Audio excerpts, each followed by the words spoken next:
Estamos quase terminando essa primeira análise do texto do nosso diretório. Veja o percurso que fizemos ao longo dessa semana. Tantas coisas, tantas inquietações, tantas perguntas. É importante, como catequistas, crescermos na arte de perguntar. Não temos todas as respostas, mas temos uma certeza. Onde quer que a gente vá, Deus já nos espera. E ali onde Ele nos espera, Ele nos dará sabedoria e serenidade para sermos instrumento de Sua presença e levarmos a Sua salvação. Então, se muitas questões lhe inquietaram, se ficaram algumas dúvidas, não se preocupe. Faz parte do processo. Quanto mais a gente aprofunda a nossa fé, maiores são as inquietações. Na espiritualidade cristã, nós vemos como quanto mais próximos de Deus estavam os grandes santos da Igreja, mais pecadores se sentiam e aparentemente mais distantes eles se sentiam de Deus. É um paradoxo, mas essa é a experiência do amor. Quanto mais nos sentimos amados sem merecer, quanto mais nos sentimos abraçados pela misericórdia nas nossas contradições, mais naturalmente a gente sente que não merece tudo isso, que não precisaria de tudo isso, que talvez não seja nem capaz de algum dia acolher tudo isso. Na experiência de fé cristã, o amor de Deus sempre se antecipa. Ele é primeiro e Ele nos espera e Ele nos acompanha. E é essa experiência radical, fundante e fundamental que nos faz cristãos. Acreditarmos que o amor sempre nos precede, sempre nos espera e sempre nos acompanha. Se esta semana de estudo do novo diretório serviu para enraizar em você isso, cumprimos de fato o objetivo. E agora vamos finalizar com o capítulo 11 e 12 do diretório, que nos colocam alguns itens que são importantes a gente recordar. O capítulo 11 fala para todos nós sobre a catequese ao serviço da inculturação da fé. Então, se o próprio Cristo assumiu aquilo que são as nossas realidades em toda a pedagogia da encarnação, se Deus habitou a nossa história, a inculturação não pode ser considerada como uma mera adaptação a uma cultura. Trata-se sim de uma lenta penetração do Evangelho no íntimo das pessoas e dos povos. E por isso, como dizia o Papa João Paulo II, lá na Catequese Tradendae, a catequese é chamada a levar a força do Evangelho ao coração da cultura e das culturas. Para isso, há algumas indicações metodológicas que o Diretório de 97 já nos apresentava e que o atual retoma. Conhecer profundamente a cultura das pessoas, reconhecer que o Evangelho tem a sua própria dimensão cultural, comunicar a verdadeira conversão de que o Evangelho, enquanto força transformadora e regeneradora, realiza nas culturas, fazer compreender que o Evangelho está presente e germinando nas culturas e, todavia, as transcende, não termina nelas, e prestar atenção para que a nova expressão do Evangelho, segundo a cultura que vai ser evangelizada, não seja negligenciada a integridade do conteúdo da fé e o fator da comunhão da Igreja. Estes 5 itens nos recordam então aquilo que é essencial.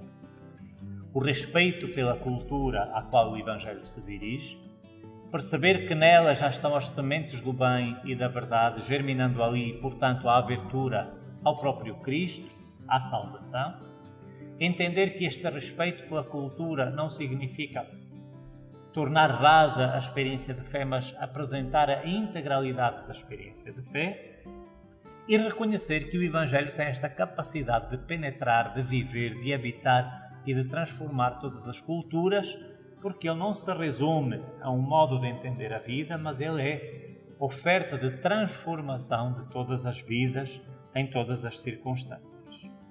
Então, a inculturação da fé é um fato que acontece nas diversas igrejas particulares pelo mundo afora, diz respeito a todos, e ela se traduz por algumas questões e algumas realidades, pontos importantes. O anúncio primeiro dos evangelizadores, sejam eles locais ou tenham vindo eles de outro local, pela criação de catecismos locais que permitam a oferta de uma síntese oficial, orgânica e fundamental da fé, e algumas indicações importantes, a necessidade de entendermos que este catecismo local deverá apresentar sempre a fé em referência à cultura em que os seus destinatários estão imersos.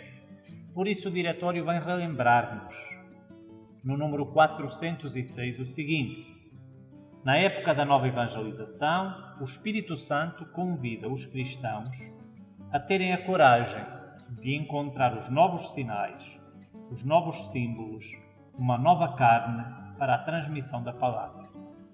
Na consciência serena de que Cristo é Evangelho eterno, sendo o mesmo ontem, hoje e sempre. Mas a sua riqueza e a sua beleza são inesgotáveis.